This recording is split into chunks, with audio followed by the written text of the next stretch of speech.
Усім прывітанне, з вами по-ранейшаму Зміцер Лукашук. Працягваем абмяркоўваць падзею Беларусі за яе межамі і працягнем мы абмеркаванне з гісторыкам, палітычным аглядальнікам Александром Фридманом. Добрый день, спадар Александр.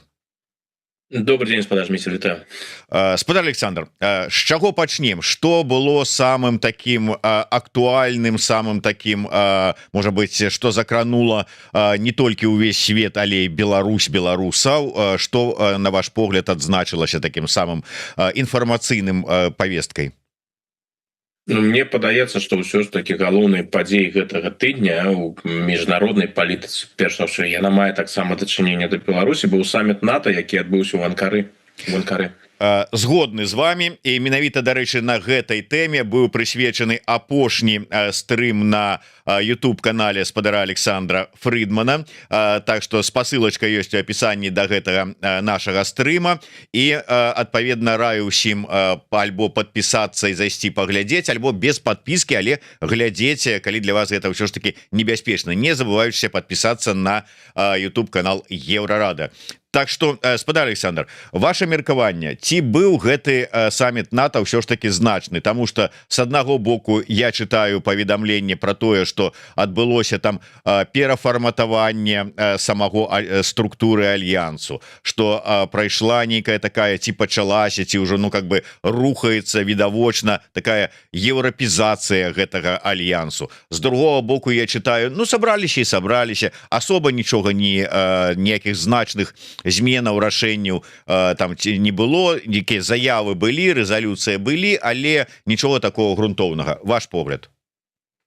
Я б назваў гэты саміт сапраўды паспяховым, ну, хаця б таму, што ў сённяшніх умовах, калі абыходзішся без вялікіх скандалаў, калі няма сур'ёзных канфліктаў, калі ўсё ж таки прадэманстравана еднасць у альянсе, а яны яе прадэманстравалі, і адданасць артыкулу 5, дарэчы, таксама 5-му артыкулу, то бок падтрымкі тых членаў НАТО, якія могуць падвергнуцца агрэсіі, у выпадку агрэсіі. Калі гэта ўсё прысутнічае, ну, можна ўжо казаць пра паспяховы саміт.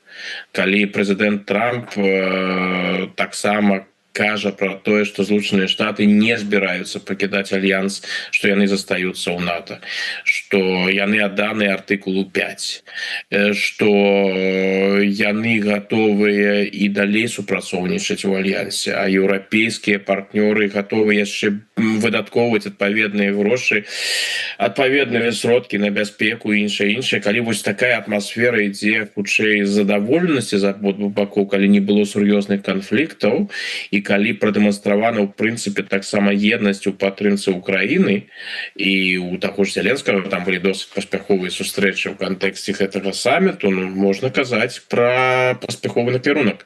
У тым сэнсе, канешне, тут нічога радыкальнага не адбылося, нейкіх там прарываў, вось, ну, ніхто іх не чакаў. Тут чакалі якраз таки таго, што альянс прадэманструе канфлікты, прадэманструе адсутнасць еднасці, і што гэта хутчэй за ўсё стане хутчэй сігналам для Расійскай Федэрацыі. Вось глядзіце, сярод іх няма еднасці, яны спрачаюцца, у іх сур'ёзныя канфлікты. Ну вось, можа і паспрабаваць нешта зрабіць з імі, можа сапраўды гэтае НАТО не такое ўжо і моцнае. Ну, тое, што быў пасланы сігнал, ён якраз такі хутчэй адваротны. Так што, калі паглядзець на рэакцыі, еўрапейскія рэакцыі і амерыканскія рэакцыі, ну, хутчэй задаволенасць. Канешне, не абышлося без Трампа і без ягоных заяваў, тое, што там было і датычна Грэнландыі, і ягоныя папрокі, дарэчы, у пэўнай ступені і справядлівыя на адрас Іспаніі, бо іспанскія ўлады, ну, сапраўды, яны не імкнуцца вельмі актыўна выконваць супольныя рашэнні НАТО і выдаткоўваць дадатковыя грошы на бяспеку. Але гэта былі заявы для прэсы, інсайдеры, якія прысутнічалі падчас гэтых перамоў, уся тая інфармацыя, якая зараз прыходзіць, і ўсё больш і больш, яна якраз сведчыць пра тое, што характар перамоваў быў досыць канструктыўны, і Трамп застаўся задаволены еўрапейцамі, еўрапейцы засталіся задаволены Трампам. Так што ў гэтым сэнсе у сённяшніх умовах такі саміт можна назваць паспяховым. Ну а што тычыцца Беларусі, беларускага кантэкста, Украины, НАТО, яны з'яўляюцца суседзямі Беларусі і ўсе тыя варыянты абвастрэння сітуацыі на межах, эскалацыі, правакацыі і так далей, амаль ва ўсіх гэтых сцэнарыях прысутнічае Беларусь, альбо выкарыстанне тэрыторыі Беларусі, выкарыстанне беларускага войска, іншае. І тут быў сігнал дадзены, дарэчы, не толькі Пуціну, ну таксама і Лукашенку, канешне, перш за ўсё Пуціну, але ўсё ж такі яго можна сфармуляваць словамі генеральнага сакратаря НАТО Марка Рута. Не спрабуйте, нават не думайте про тое, каб паспрабаваць праверыць нашу еднасць. Калі вы паспрабуеце нешта такое зрабіць, гэта будзе вельмі дрэнна для вас. Так что думаю, что Лукашенко ад НАТО атрымаў свайго кшталту дадатковы аргумент. Калі ён з Пуціным абмяркоўвалі, хутчэй Пуцін з ім, не ён з Пуціным, Пуцін з ім абмяркоўвае розныя сігналы эскалацыі і адпаведна супраць краінаў НАТО, то, канешне, яны гэтая эскалацыя, яна разлічана на тое, што не будзе супольнай рэакцыі, што НАТО не адрэагуе вось як такі адзіны арганізм. Ну, зараз прыйшоў ад НАТО адпаведны сігнал. Прынамсі, НАТО, члены НАТО кажуць пра тое, што рэагаваць будуць разам, рэагаваць будуць жорстка. Ну, можа, Лукашенко наступным разам скажа, ну, можа, не трэба нічога драбіць у іх накірунку, бо гэта рызыкоўна.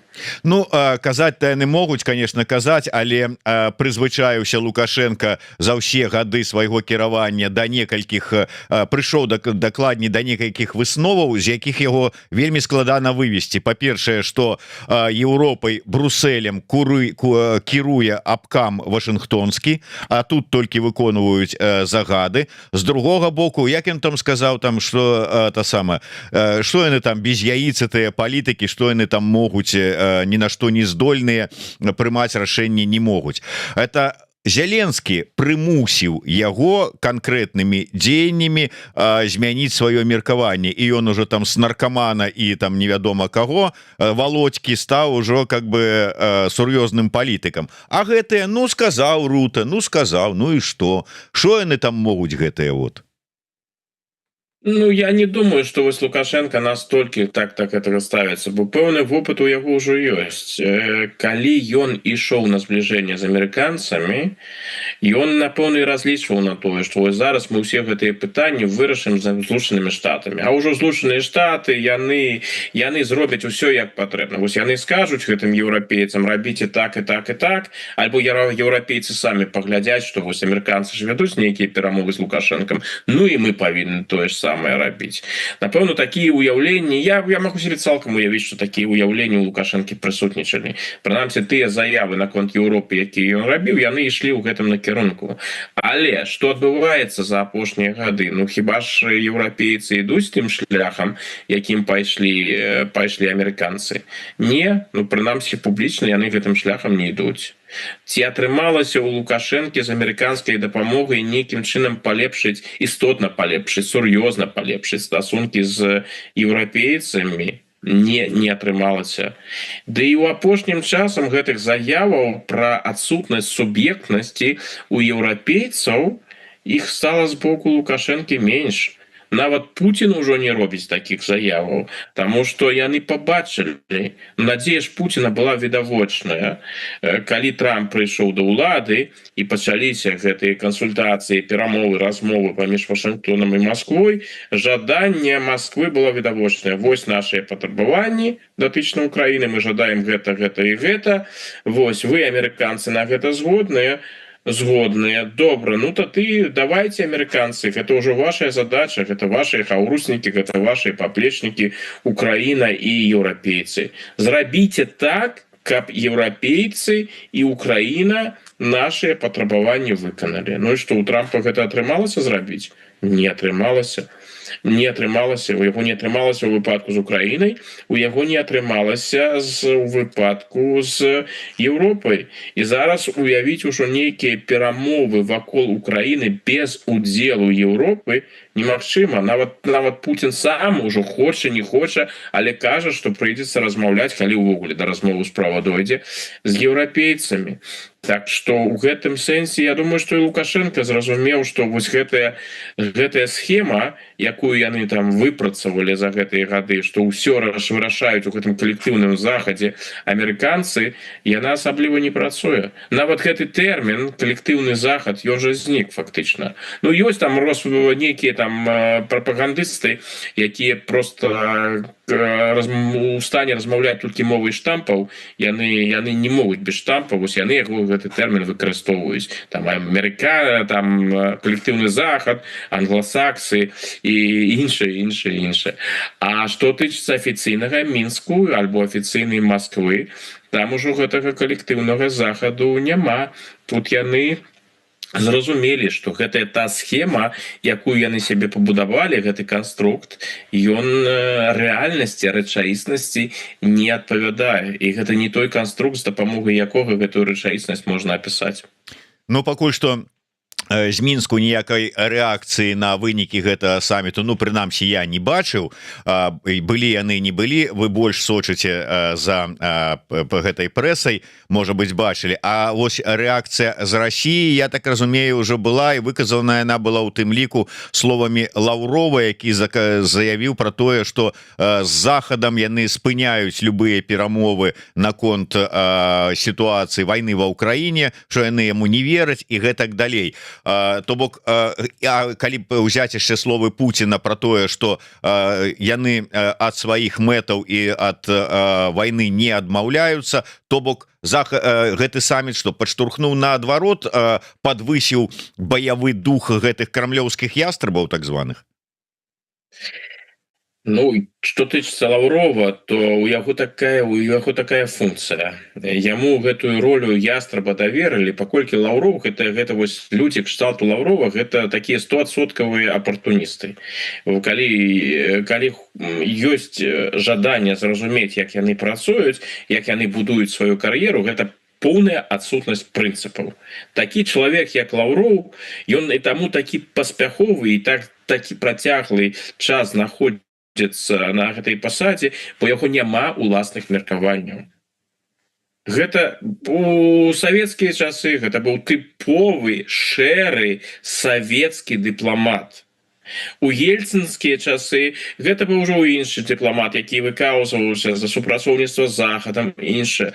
І далей у часы Пуціна ён таксама змяняў сваю пазіцыю. І калі Путін скажа, што вось трэба пайсці ў іншы накірунак, Лаўров скажа, што пойдзем у іншы накірунак. У Лаўрова няма поглядаў, ён чалавек функцыя. Вось у ягоная задача зараз пагражаць еўрапейцам. Як таксама чалавекам функцыі з'яўляецца Дмітрый Медведзеў. У яго таксама няма ніякіх прынцыпаў з майго пункта гледжання. Гэта чалавек, якога проста адыгрывае пэўную ролю. Ну яны адыгрываюць роль у той ступені, у якой ёсць талент. Яны талент прама скажем, ён і ў выпадку Лаўрова, і ў выпадку Медведзева досыць абмежаваны. Палітычны талент я маю на ўвазе. Так што гэтыя бы заявы я б усур'ёз не ўспрымаў. Гэта не тое, што нейкая пазіцыя Расійскай Федэрацыі. Гэта элемент інфармацыйнай вайны, што вось глядзіце, мы тут паглядзелі на вас, еўрапейцаў, амерыканцаў, бачым, што вы робіце, мы такія сур'ёзныя людзі, вось мы вайну, як казаў Лукашенко, про Россию. Яны войну яшчэ не пачыналі, ну вось зараз мы ўжо пачнем. Мы з вами нейкія перамовы не будем весці, мы вам не давяраем, зараз пачнем па-сапраўднаму. Але калі вы не жадаеце, каб мы пачалі па-сапраўднаму, улічыце нашыя патрабаванні. Ну вось прыкладна так гэта гучала.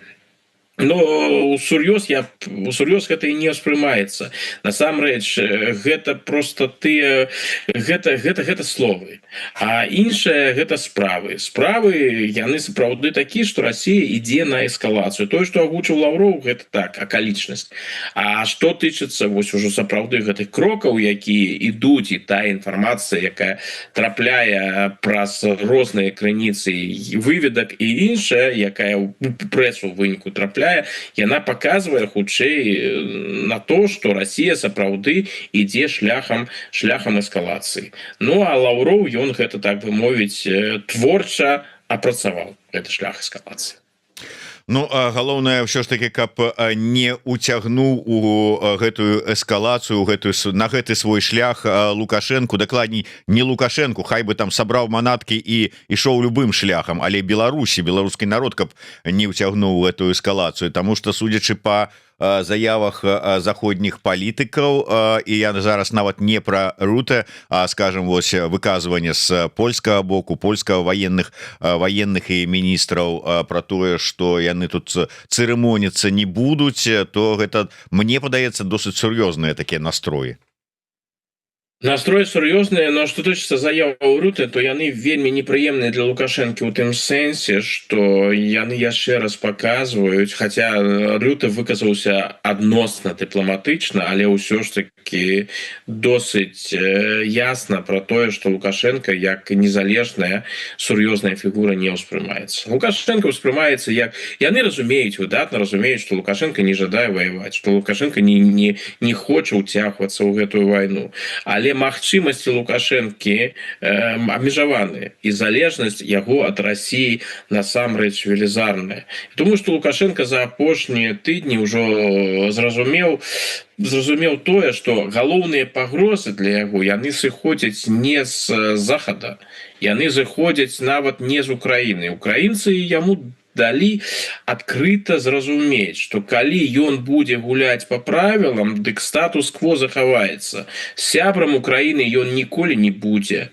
Павагі ён ніколі не атрымае. Будзе заўсёды лічыцца ворагам, але як трапна сказаў Буданов, ну навошта абвастраць там, дзе можна не абвастраць. Калі Лукашенко не будзе рабіць нечага асабліва дрэннага супраць Украіны, не будзе актыўнічаць, так бы мовіць, ну не будзе актыўнічаць і не будзе актыўнічаць.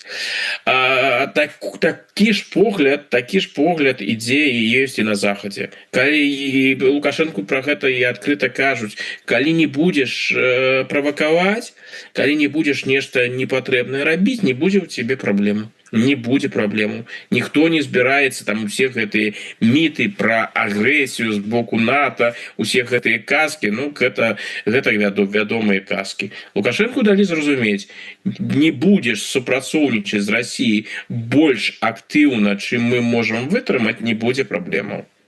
А хто можа прымусіць супрацоўнічаць? Можа прымусіць супрацоўнічаць менавіта Расія. Лукашенко гэта разумее, што галоўная пагроза для яго звязана не з крокамі захаду і не з дзеяннямі Украіны. З Украінай ён можа дамовіцца і выглядае так, што ўжо дамовіўся. Пагрозы яны ідуць з боку Расіі. Бо гэта Расія можа, у яе ёсць усё неабходнае, каб прымусіць Лукашенку пайсці на тыя крокі, на якія ён ісці не жадае. Крокі эскалацыі. Акурат вось, я так разумею, адразу па заканчэнні гэтага саміта стала вядомая інфармацыя ад расследавальнікаў міжнародных пра дапамогу Китая России, і гэта не толькі там, скажем, гэтыя бажыруючыя авіабомбы, але і супраца супраць спазнішчэнню Старлінка і іншае там узбраенне, якое Китай нібыта аддаў России, каб яна яго пратэставала ў рэальных баявых умовах ва Ўкраіне. Гэтая сітуацыя як уплывае, дакладней, гэта інфармацыя як уплывае на сітуацыю і вайны, і супрацьстаяння США і Китая?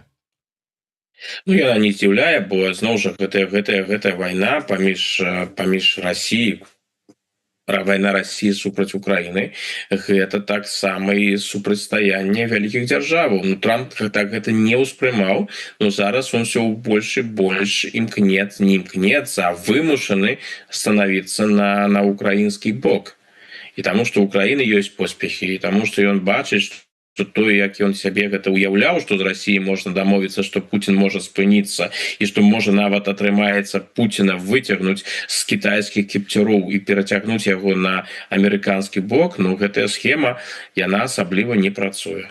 А так тое што сапраўды звыш дзяржавы як Злучаныя Штаты і Кітай яны выкарыстоўваюць гэтую вайну у тым ліку для таго каб паглядзець на ўласныя ваенныя тэхналогіі магчымасці іншыя тут гэта абсалютна лагічна гэтая навіна пра Кітай яна ж не стала нечаканай бо тое ж самае робяць і Злучаныя Штаты розныя амерыканскія кампаніі якія супрацоўнічаюць з Украінай якія адпрацоўваюць альбо разглядаюць там розныя тэхналогіі з выкарыстаннем штучнага інтэлекту напрыклад наколькі гэта можна выкарыстаць у ваенных умовах роботы салдаты і іншае гэта ўсё прысутнічае і з украінскага боку і гэта амерыканскія тэхналогіі но тое што кітайцы імкнуцца выкарыстаць свайго фактычна васала Расію каб паглядзець так бы мовіць на кітайскія тэхналогіі ў справе то гэта не здзіўляе яны выкарыстоўваюць гэтую магчымасць просто выглядае хутчэй прынамсі на дадзены момант выглядае так што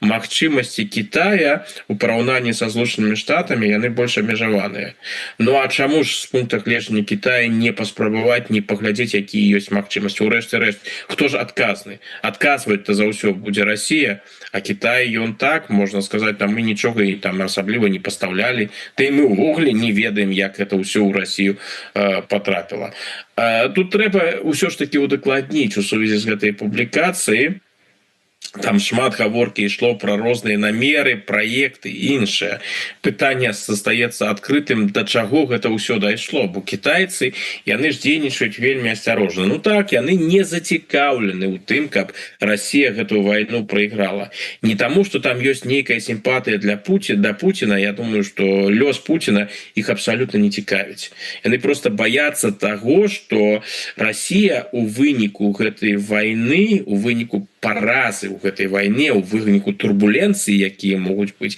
пры непрыемным развіцці падзеяў што ў гэтым выпадку можа адбыцца знешні палітычны разварот у амерыканскім напрамку дарэчы менавіта той разварот над якім працуе адміністрацыя Трампа і пакуль без асаблівых поспехаў Кітаю важна каб гэтага не адбылося і Кітаю адначасова важна узмацніць залежнасць Расіі ад Пекіна пакуль усё атрымліваецца выдатна але адначасова гэта не азначае што Кітай гатовы зрабіць для Расіі ўсё яны вельмі ўзважліва працуюць яны глядзяць вось гэта на гэта мы можам пайсці а вось гэта рызыкоўна бо калі мы тут Расію падтрымаем ну чаму ж не купіць там танную нафту у Расіі тым больш што асаблівых магчымасцяў прадаваць яе ў Расіі няма купім калі ласка і іншыя рэсурсы можам набыць так да нас будуць за гэта еўрапейцы крытыкаваць прыедзе Макрон прыедзе Мерц і будзе казаць Стармер магчыма ну Стармер ужо ў будучым не прыедзе канешне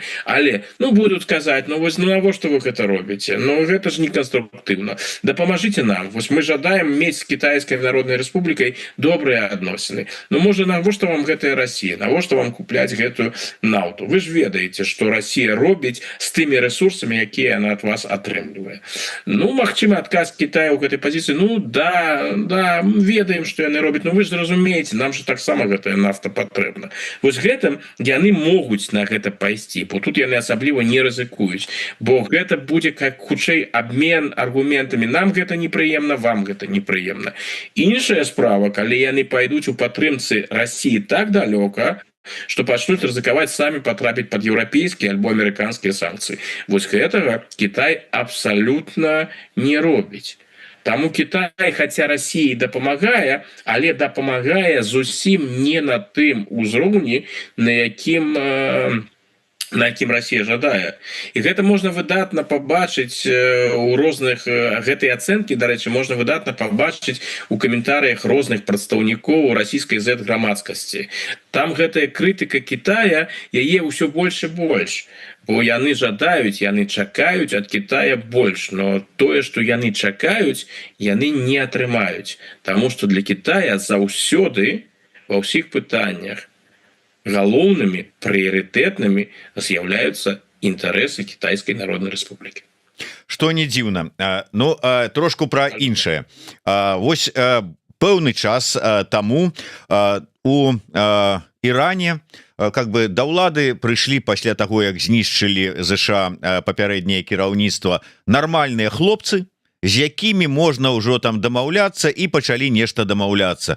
Але потым бах, гэтыя хлопцы сталі падонкамі, з которыми гаварыць немагчыма, якія там невядома што твораць, пачаліся ізноўку абмен ударамі. На фоне гэтых абменаў ударамі з'явілася інфармацыя, што нефармальныя там перамовы, дамоўленасці там ці пошук варыянтаў нейкі все адно працягваецца, ідуць нейкія размовы. І тут выходзіць на сцэну Ізраіль і перадае адміністрацыю Трампа інфармацыю пра планы і падрыхтоўку тэракта, пакушэння на Трампа з боку Ірана. Это што ж это робіць вот Ізраіль? Хоча ўсё ж такі канфлікт яшчэ больш каб разгарэўся там?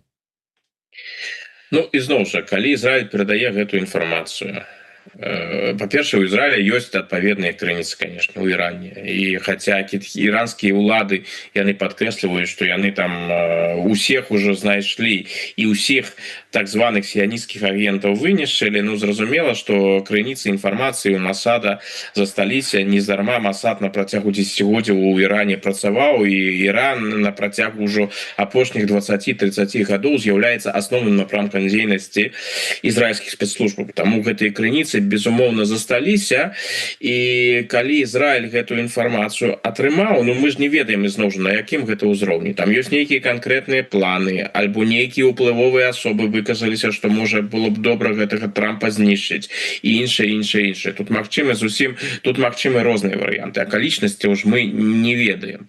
Адно зразумела, працуюць прафесіяналы, у Ізраілі разумеюць, што да той інфармацыі, якая будзе прыходзіць з Ізраіля ў сённяшніх умовах, з Ізраіля, які відавочна незадаволены сённяшнім станам, сённяшнім становішчам. Ізраілю гэта для Ізраіля сённяшні стан ён непрымальны, бо мэты гэтай вайны не дасягнуты. Так, Іран страціў частку свайго ваеннага патэнцыялу, але галоўныя праблемы яны не вырашаны. Рэжым той же самый, ну, конечно, там модификация адбылася, але істотна, грунтоўна, і же рэжым не змяніўся, гэта першы момант. Пытанне балістычнага арсеналу Ірана застаецца адкрытым, пытанне ядернай зброі застаецца адкрытым. То бок сённяшні Іран, вот у сённяшнім стане, ён нават куды большая пагроза для Ізраіля, чым той Іран, які мы там назіралі на пачатку гэтага году. І ў Ізраілі не хаваюць, і, дарэчы, грамадская думка, яна у Ізраілі вельмі ясна выказваецца. Калі паглядзець на пытанне, большасць ізраільцянаў не лічаць Іран пераможцам у гэтым канфлікце. У такіх умовах паспрабаваць яшчэ раз ўсё ж такі дасягнуць сваіх мэтаў военным чынам, ну, гэта для Ізраіля выглядае абсалютна лагічна. Але калі перадаецца такая інфармацыя, яны разумеюць, што амерыканцы да гэтага будуць ставіцца ўзважана, што амерыканцы гэта будуць пераправяраць. І калі тое, што прыйдзе з Ізраіля, ну, будзе выглядаць неўпэўнена, то тады Трамп зробіць для сябе выснову. Ізраіль імкнецца уцягнуць мяне ў вайну. Ізраіль імкнецца прасунуць нейкую інфармацыю, якая не адпавядае рэчаіснасці. І гэта можа быць для Ізраіля вельмі контрапрадуктыўна. То бок пазіцыя Трампа можа змяніцца ў антыізраільскі бок. Таму калі яны гэтую інфармацыю насамрэч перадалі, дык яны упэўнены ў тым, што гэта сур'ёзная інфармацыя. Інакш не мае ніякага сэнсу рызыкаваць там нейкімі фейкамі, бо можаш атрымаць куды горшы вынік. Наколькі гэта можна уявіць? Тое, што іранцы могуць, іранскія кіраўнікі, ну, хутчэй гаворка ідзе пра корпус стражаў ісламскай рэвалюцыі, што там могуць быць такія ідэі, могуць, конечно, быць. Для іх Трамп гэта вораг, і яны разумеюць, што, па-першае, ёсць жаданне адпомсціць Трампу. Гэта зразумела. Акрамя таго, яны разумеюць, яны ведаюць, што пазіцыя Трампа ў дачыненні да Ірана істотна не зменіцца.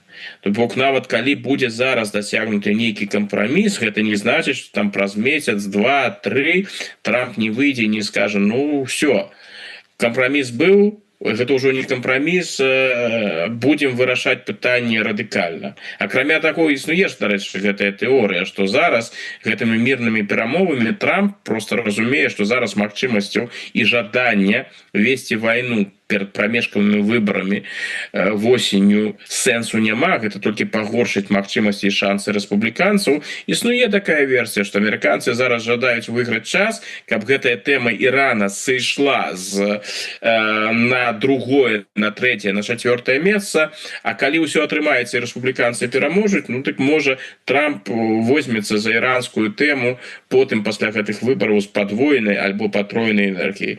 Ну ці гэта так, это пытанне адкрытае, конечно, побачым, але там ситуация вельмі дынамічная, гэта так, і вельмі, конечно, дзіўная. Ну а что там Трамп с добрымі хлопцамі і падонкамі? Ну сёння былі добрыя хлопцы, стануць падонкамі, потым ізноў будуць добрыя хлопцы, а потым ізноў будуць падонкамі. Так что гэта, дарэчы, тычыцца ўсіх тых, хто вядзе перамовы с Трампом. Да гэтага трэба прызвычаіцца. Вось у Лукашенко пакуль шанцуе, дарэчы. Лукашенко пакуль сябр. Лукашенко пакуль не абражалі. Но гэта не значыць, што ў пэўны момант Трамп не зменіць стаўленне да яго. Трамп змяняе стаўленне да тых людзей, якія, падавалася, ну нават сапраўды ў іх сяброўскія адносіны. Хаця калі Трамп кагосьці называе сябрам, напэўна, другі раз пабачыць альбо трэці раз пабачыць ўжо сябр. Гэта так, для яго асабліва значэння гэта не мае. Але паглядзець, як змянялася стаўленне да Нетаньяху, як змянялася стаўленне да Мерца. Ну, Мерца ён падонкам, дарэчы, не называў, але выказваўся прыязна, потым вельмі адмоўна, цяпер ізноў прыязна. Ну, гэта Трамп, гэта ягоныя асаблівасці. Як можна весці перамовы з падонкамі? Пытанне адкрытае. Можна толькі сказаць, можна толькі магу за сябе сказаць, што я прыемна добра сябе адчуваю, што мне не прыходзіцца мець перамовы з нейкімі падонкамі. Ну вот узгадалі Лукашенко. Вось гэты праваслаўны атэіст днямі было сказаў, што ён там будзе маліцца і звяртацца да Бога, каб надвор'е добрае было на жніво. А зараз пры сустрэчы з Мірзіёевым, калі размова зайшла пра працоўных мігрантаў з Узбекістана, сказаў, што будзем маліцца Аллаху, каб вот тут вот усё здарылася. Я думаю, што пры магчымасці, патрэбе і нагодзе ён бы і да сцены плача прыйшоў бы і маліўся, і наша кіпун можа б нават нацянуў бы, але вымушаны гэта зрабіць, а інакш там гэта немагчыма. Ну так, але я пра іншае. Усё ж таки можна смяяцца з этого, што вот зараз спадзяваўся на пакістанцаў 150 000, яны так і не даехалі. Зараз спадзяецца на працаўнікоў з Узбекістана. Даедуць, не даедуць, але ці не стаіць за гэтым спроба не толькі там працоўных мігрантаў, але і замяніць тых беларусаў, якія вымушаны былі з'ехаць з краіны. Такая вось гэтых няма, сваі мясцовыя, асабліва не нараджальнасць не падымаецца. Ну так вот, заменім іншымі, да і ўсё. Нам-то якая розніца, хто там будзе нашым кармавой базай. Ну, тое, што патрэба ў таннай рабочай сіле прысутнічае, гэта відавочна, гэта не толькі беларуская праблема, гэта агульны еўрапейскі фенамен. Дэмаграфічная сітуацыя вельмі складаная. Я вось вельмі уважліва назіраю у беларускай дзяржаўнай прапагандзе, як яны абыходзяцца з гэтай дэмаграфічнай тэмай. Ім вельмі падабаецца там прыводзіць нейкія дадзеныя наконт дэмаграфічнай сітуацыі ў краінах Балтыі. Яны ж нават прыдумалі гэта, напэўна, з России прыйшоў гэты тэрмін прыбалтыйскія выміраты. Вось тым самым яны жадаюць падкрэсліць, што там вельмі дрэннае дэмаграфічнае становішча, што нізкі ўзровень нараджальнасці, людзі з'язджаюць іншае. Яны таксама выказваюцца пра іншыя еўрапейскія краіны, што яны, якую тэму яны абыходзяць увагай, яе няма. Яна ніколі не прысутнічае, бо што яны тут могуць сказаць на гэтую тэму. Гэта дэмаграфічная сітуацыя ў Беларусі. Бо насамрэч, калі паглядзець на дэмаграфічную сітуацыю ў Беларусі і параўнаць з еўрапейскімі краінамі, нават з еўрапейскімі краінамі, то тут ганарыцца ў беларускім выпадку асабліва няма чаму. Гэта агульны еўрапейскі тренд, нізкая нараджальнасць. Ну і адпаведна ўзнікае пытанне, а ў выпадку Беларусі гэта яшчэ і ў выніку палітычных падзеяў, ды не толькі ў палітычных падзеяў, дарэчы, гэта людзі, якія з'язджаюць. Бо ізноў жа ў 2020 годзе з'ехала значная колькасць людзей, а зараз жа ёсць і гэтыя працэсы людзей, якія з'язджаюць на працу, напрыклад, тут у ж Расію, якія шукаюць для сябе новыя магчымасці. Расія ў гэтым зацікаўлена. Расія сапраўды у беларусах як мігрантах, Расія вельмі зацікаўлена. Так што гэтыя праблемы яны прысутнічаюць, і яны будуць толькі абвастрацца. Лукашенко гэта разумее, урад гэта разумее. Таму яны шукаюць выйсце. Ну, шукаюць і імкнуцца знайсці краіны, для якіх, для працоўных мігрантаў з гэтай краіны, Беларусь можа быць прымальным, цікавым, нават у нейкім сэнсе атрактыўным варыянтам. Ну, пытанне для мяне абсалютна незразумела, якую мадэль яны збіраюцца выкарыстоўваць. Тое, што мы пакуль чулі наконт Узбекістана, і, дарэчы, гэта не першы раз, калі Лукашенко загаварыў пра працоўных мігрантаў з Узбекістана. Я вось нават трошки пашукаў на гэтую тэму. Яго там была, калі не памыляюся, у сакавіку сустрэча з амбасадарам Узбекістана ў Беларусі, і ён фактычна паўтараў тое ж самае, што вось працоўная сіла з Узбекістана патрэбна. Зараз там была трошки канкрэтызацыя, стала зразумела, што яны збіраюцца выкарыстоўваць гэтую працоўную сілу ў сельскай гаспадарцы. Паколькі там жа гаворка ішла, што мы ў гарадах пакуль не, а вось у сельскай мясцовасці мы вам там усё забяспечым. Што пакуль можна з які рабіць высновы з таго, што Лукашенко кажа? Ён запрашае, ён гэта падкрэсліў 2 разы, калі я не памыляюся, сямейных людзей. То бок ён не жадае, каб тыя людзі, якія прыязджаюць у Беларусь, каб яны знаходзілі, каб яны, назовем гэта так дыпламатычна, уладкоўвалі сваё асабістае жыццё ў Беларусі. У гэтым не зацікаўлены. Можна з гэта зрабіць выснову, не выглядае так, што Лукашенко зацікаўлены ў тым, каб гэтыя людзі стала засталіся ў Беларусі.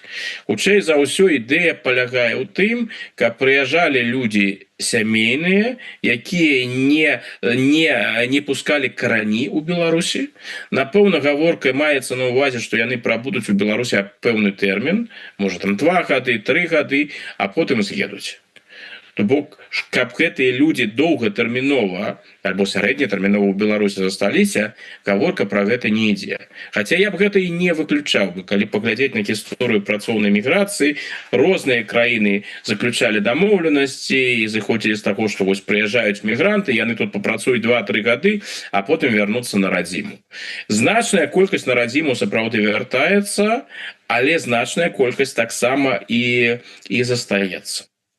Як яны гэта далей імкнуцца будуць рабіць? Там, ну, хутчэй за ўсё, гэта будзе савецкая мадэль, мне падаецца. У Савецкім Савецкі Саюз там не было працоўных з іншых краінаў. Я б нават сказаў, не савецкая мадэль, сацыялістычная. Але, напрыклад, у той жа Германскай дэмакратычнай рэспублікі там былі працоўныя, якія прыязджалі з В'етнаму, з Мазамбіка, з іншых краінаў.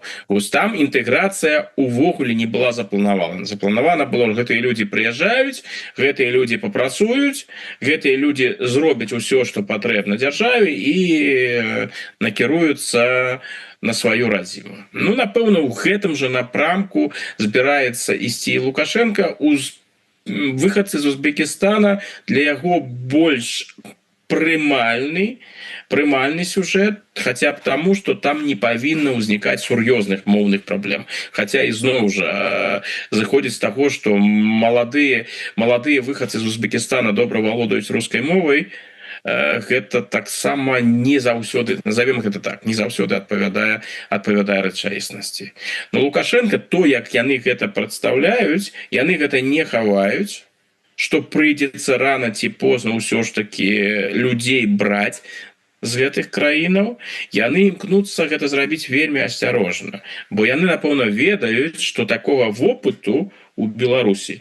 Беларусь у гэтым сэнсе, гэта краіна без сур'ёзнай міграцыйнай гісторыі. Вялікіх групаў мігрантаў у Беларусі няма. насамрэч няма, асабліва тых мігрантаў, якія істотна адрозніваюць. Ну, у кантэксце вайны в Украіне з'явілася у Беларусі больш украінцаў, гэта так, но ізноў жа адрозненні паміж украінцамі і беларусамі, і это ўсё ж таки не такія адрозненні, як паміж беларусамі і узбекамі. Таму улады беларускія дзейнічаюць вельмі асцярожна. Яны імкнуцца з аднаго боку прасунуць гэты наратыў пра тое, што гэтыя людзі з'явяцца, прызвычаіцеся для гэтага, гэта будзе, але ізноў жа адначасова яны падпісваюць, гэта не праблема. Нейкіх праблемаў у вас не будзе. Но яны разумеюць, паколькі тая ж самая ісламафобія, адмоўнае стаўленне да мусульманаў, усё гэта ў беларускім грамадстве прысутнічае. Міжкультурнага вопыту тут таксама ў беларускім грамадстве не так шмат. Таму магчымыя канфлікты і ўсё што заўгодна. Лукашенко гэта разумее, таму і паводзіць вельмі асцярожна. Ну і, канешне, пакуль абсалютна не зразумела, што з гэтага выйдзе. Гэтая гісторыя з пакістанцамі была абвешчана вельмі гучна, ну а асабліва нічога не адбылося. Дарэчы, я б на месцы пакістанцаў я бы пакрыўдзіўся. Бо калі ён пачаў разважаць пра Узбекістан, ён тут раптам заявіў, што Узбекістан гэта прыярытэт у адрозненне ад Пакістана. І тут з пакістанскага пункта гледжання ўзнікае пытанне: а чым пакістанцы горшыя? Чаму Узбекістан гэта прыярытэт, а Пакістан не? Хаця вось Лукашенко ж сам у Пакістане заяўляў, што гэта вельмі важная краіна для Беларусі, прыярытэтны напрамак супрацоўніцтва. Ну, бачым, не ва ўсім. Ну, бачна, не ва ўсім. На жаль, трэба развітвацца. Толькі, можа быць, коротко, вот вы адзначылі ў сябе ў тэлеграм-канале про тое, што Марин Ле Пен ўжо вывелі з-пад крымінальнага пераследу, яна мае права зараз удзельнічаць у будучых прэзідэнцкіх выбарах, і нібыта ёй прагназуюць фактычна перамогу ўжо сёння. Такі вось паварот, а яшчэ калі у Нямецчыне АФД, то што будзе? Ну, калі паглядзець на пытанні, якія ў Францыі праводзяцца, ну, амаль ва ўсіх апытаннях, ну, апошняе яшчэ не было, калі я не памыляюся, пытанняў пасля таго, як было рашэнне гэтага суда, але тыя пытанні, якія ішлі да гэтага, яна упэўнена перамагае ў першым туры, ну, там адбудзецца другі, зноў жа, у Францыі так не бывае, каб перамаглі ў першым туры, але яна упэўнена перамагае і мае ўсе шансы перамагчы ў другім. Там ёсць розныя магчымыя супернікі, пакуль усё ж такі выбары адбудуцца ў красавіку наступного году, і пакуль не зусім зразумела, хто ўсё ж таки будзе прымаць удзел у гэтых выбарах. Хтосьці пра гэта абвесціў, хтосьці яшчэ не, але шансы сярод патэнцыйных кандыдатаў у яе вельмі добрыя шансы. Але ізноў жа, яе рашэнне, яно з майго пункта гледжання падвышае інтрыгу, таму што чалавек, які зараз кіруе яе партыяй, і калі Ле Пен не ішла на выбары, ён бы і стаў кандыдатам, Жардан Бардела, у яго куды лепшыя вынікі. Там ён успрымаецца французскім грамадствам яшчэ куды больш пазітыўна, чым Марин Ле Пен. І у яго былі б, напэўна, шанс перамагчы быў бы 90%, 80%, недзе ў такім напрамку. У Ле Пен шансы і таксама ёсць, яны добрыя, але гэта не той узровень падтрымкі, які быў у Бардэлы. Так што паглядзім, якія ў рэшце-рэшт будуць там вынікі. Што тычыцца альтэрнатывы для Германіі? Ну, у Германіі федэральныя выбары павінны адбыцца ў 29 годзе. Калі не будзе нейкіх форс-мажораў, дык у 29 годзе яны адбудуцца. Альтэрнатыва для Германіі займае у апытаннях у добрай пазіцыі каля 30%, але 30% не хапае, каб стварыць, уласна кажучы, урад самой этой партыі, а іншыя партыі пака не гатовы і не жадаюць уступаць ёй у кааліцыю. Так што нейкай пагрозы прыхода альтэрнатывы для Германіі да улады на федэральным узроўні на дадзены момант пакуль няма. Сітуацыя, канешне, можа змяніцца. Там іншае пытанне. У верасні ва ўсходніх землях Германіі, менавіта ў Саксоніі-Анхальт і Саксоніі-Анхальт, Мекленбург і Пярэдняй Памеранії і ў Берліне адбудуцца зямельныя выбары, і асабліва у Саксоніі Анхальт у альтэрнатывы для Германії ёсць усе шансы на дадзены момант на гэтых выбарах перамагчы, не тое што перамагчы, а нават перамагчы з такім вынікам, які дазволіць гэтай партыі адной стварыць урад. Так што прыход альтэрнатывы для Германії на мясцовым узроўні, на ўзроўні федэральных земляў да ўлады, прынамсі у Саксоніі Анхальт, гэта цалкам магчымы сцэнарый на верасень гэтага года. Ну что ж, будем назіраць і будем глядзець, як это адаб'ецца і на палітычным полі у Еўропе і на наших беларускіх інтарэсах. Дзякуй вялікі. Александр Фридман быў у нас у эфіры. Подписывайтеся на яго YouTube канал «Адкажам за свет», ну і безумоўна на яго телеграм-канал. Не забывайце подписываться на YouTube канал Еўрарада. До сустрэчы. Жыве Беларусь. Жыве.